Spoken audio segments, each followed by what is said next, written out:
So you want to be a filmmaker who travels the world, makes money, and gets to be influenced by some of the top brains of the world. How do you do that? Well, you could either try and carve your own path and become an influencer, which is a bit of a difficult thing, as I'm sure some of you have tried, or you could be someone's videographer. Let's dig into that. For those of you who are fans of the influencer entrepreneur Gary Vaynerchuk, you'll know that his videographer is a guy named D-Rock. Now, D-Rock has been Gary Vaynerchuk's personal videographer for many years. And if you follow D-Rock a little bit further, you'll notice that the influence of Gary Vaynerchuk has definitely sprouted into his own creativity and his it's a hard time to say entrepreneurship, very hard word. But it has influenced his entrepreneurship and videography skills. And I actually read a post from him not too long ago for future filmmakers and videographers that if the best way for you to get into being a videographer is to be someone else's videographer. And this doesn't just shed from D-Rock. This also comes from my own personal experience. Back in 2012, I was sort of in that weird realm of trying to make money, also wanting to travel, and also to be influenced by some very interesting people. But nothing was really working my way. Then I stumbled upon a guy named Zark. And Zark was the first person who I was sort of their solo personal videographer. And for about 2 years, him and I traveled the world creating compelling content for his own personal channel, which then grew out to be his personal brand called The Alive Experience. On our journey, we slowly grew both of our skills, him as a host and me as a filmmaker. I learned so much from doing that, as well as got to shoot some of the coolest stuff I've ever shot. Our first trip was like traveling across Mykonos, filming cool cars and interesting people, and it really was kind of a videographer's dream. And as we dove deeper into creating that content, we learned so much about ourselves, how to create content, and I learned about the stuff that I actually enjoy doing. So here are some values that you actually get out of being someone's videographer. The first thing you get is due dates, deliveries, deadlines, that sort of thing. When you work for yourself, it's kind of hard to determine what is a due date because you don't really have anything. You have maybe an upload date for YouTube, but you don't have someone pressing at you. And if you do, you're giving your own self anxiety and you're being the world's worst boss. But when you have someone who's managing you or being your boss, you're working under their timelines, deadlines, and delivery due dates that can actually help elevate your productivity. I found working for Zark, as much as I found working for other people and being their own videographers, I've learned how to deliver things on certain due dates and due time. I've also learned how to work for someone's vision, which leads me to my second point. For those of you who are trying to build a style and brand, and maybe you feel like you're over-influenced by other people, having a vessel and having a specific person to build a style out of is somewhat of a fun project. Rather than it being yourself and sort of having the biased opinion of your own stuff being influenced by that, working to build someone else's brand allows you to find other people on the internet and other cool things and start to mesh that into that person's style and whatnot. And you get to have a collaboration as opposed to being just like a solo creator. The third thing is you just make monies. It's a really good job that gives you a bit of extra cash in your pocket, as well as can pay for travel expenses or experiences. Usually a person who's looking for a videographer is someone who has a somewhat of an interesting life and thinks it should be important to be documented.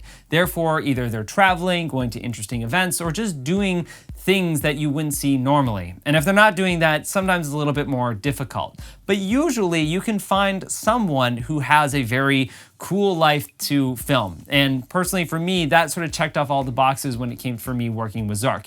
He was a successful Toronto entrepreneur who was very well connected within the Toronto scene, was traveling the world, living a very interesting lifestyle, and acted as a mentor for me as a person and as a creator. So now I'm sure you guys are like, Zach, but how do I find people like that? How do I work for people like Zarks or Gary Vaynerchuk? So they're just not gonna come knocking on my doorstep. Well, fortunately for me, Zark did message me through a personal contact of mine, and I'll have a little bit more of an information about that in the description below, where I make a video about doing travel videos. But the thing is, you can create contacts and bonds with these people by just going onto social media and finding people who don't have videographers to begin with. There are a lot of up-and-coming entrepreneurs and people who are kind of wanting to become an influencer in the world. And if you find those outlets, you can just send them a message on Instagram. Everybody who is somewhat has an interesting life wish they had someone to document it. usually. So by finding someone like a Zark or a Gary Vaynerchuk online, search them up. There's plenty of people who have very influential lifestyles, and then message them. Ask if you can be their personal videographer and follow them around shooting and documenting and creating content for their YouTube channel. The next step is thinking of a duration. How long will you do this? When is it valuable and when does it start to lose its value? For me, I worked for Zark for about 2 years, and that was enough for me to sort of propel my own personal career. I got to build my technical skills from filming him and learning things about wearing lavs and audio and what different lenses to build. And I was able to build my kit for the money I was getting paid by him, so that I was able to get a better camera kit. And then I was able to get inspired by the places we got to travel to, and I built up a great resume and portfolio for future work. So I checked off all those boxes, and after my 2-year duration of sort of hanging out with him and filming for him, I sort of started doing my own thing and became my own videographer, doing more content like this. Now, this path doesn't have to be the way you do it. It's more or less the way I did it. You could be a videographer for someone for the next 5 years, 10 years. Maybe they're your solo collaborator. Maybe it's for a few months and you've gained enough knowledge. Personally, I feel like a lot of videographers out there have sort of a universal checklist, similar to the one that I started off with. Building out a resume and building a solid portfolio, creating a Rolodex of contacts. If you're following someone around who's relatively successful and becoming close friends with them, you're able to start leveraging and tapping into their contacts of future brands, perhaps other influencers, or just things that you might need within the future. I have an amazing network of friends and people within my life from my collaboration with Zark.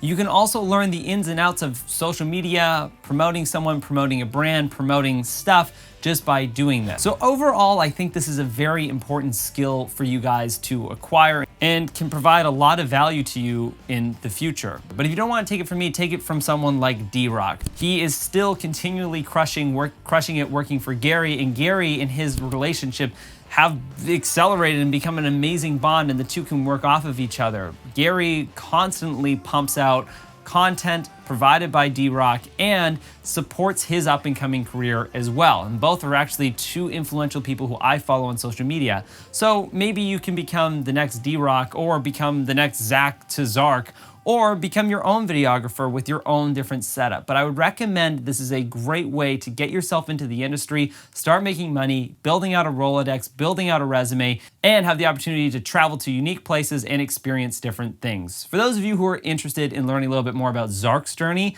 and what he's doing now, you can check him out at the Alive Experience or follow him on Instagram. He's publishing a lot more content that's very interesting content that I recommend you guys watching, talking about living that successful entrepreneurial life and then migrating into living a little bit more of the nomadic lifestyle. Also, if you guys are interested in stuff that I'm doing, you can hit a little button that gives you a little reminder, or you don't have to. Let's say you want to get into the videography game and you want to follow someone, but you don't have the skills to kickstart that career. Well, one of the best skills that I gained before working for Zark and with other clients was being a good director. I learned how to make movies, and I started my career being a filmmaker on set and learned a lot of different skills about talking and communicating with people, which I've created a full online course on our platform Pocket Film School called the Indie Directors Masterclass, which is a great stepping stone to learn how to communicate and collaborate with other people, learning the ins and outs of shooting, cinematography, the basics, so that way when you do start to become someone's videographer, you can have the skills and chops it takes to at least collaborate and communicate with said person. More info about that in the description below. I'll have a link to the Indie Directors Masterclass there through Pocket Film School. But that's it, guys. Hopefully you gain a little bit of knowledge out of this and it can accelerate your filmmaking career. Again, I think it's an amazing move to make. And right now there is an immense amount of people out there looking for a personal videographer, photographer, branding person. And even if you start doing it for free and just for the opportunity of Rolodex building and travel and experience building, I think you're really going to get a lot out of it. Thank you so much for watching. I'll see you guys later. Keep making some great stuff. There, it's on my chest hair right now, which adds a little bit of tension. For those of you who are male filmmakers out there trying to shoot videos to camera, you can attach the lav mic to your chest hair, and it kind of hurts a little bit, adds a little bit of tension, but then you don't have it hanging from your neck, and you get good chesty audio and not throaty sounding audio. You can also tape it to yourself or probably find a bunch of other different mounts. Let's hop into today's video. Actually, that's how this video will end. That's a good way to end it. For those of you who watched it all the way down, you're like, oh my God, you stick it to your chest hair? Ew.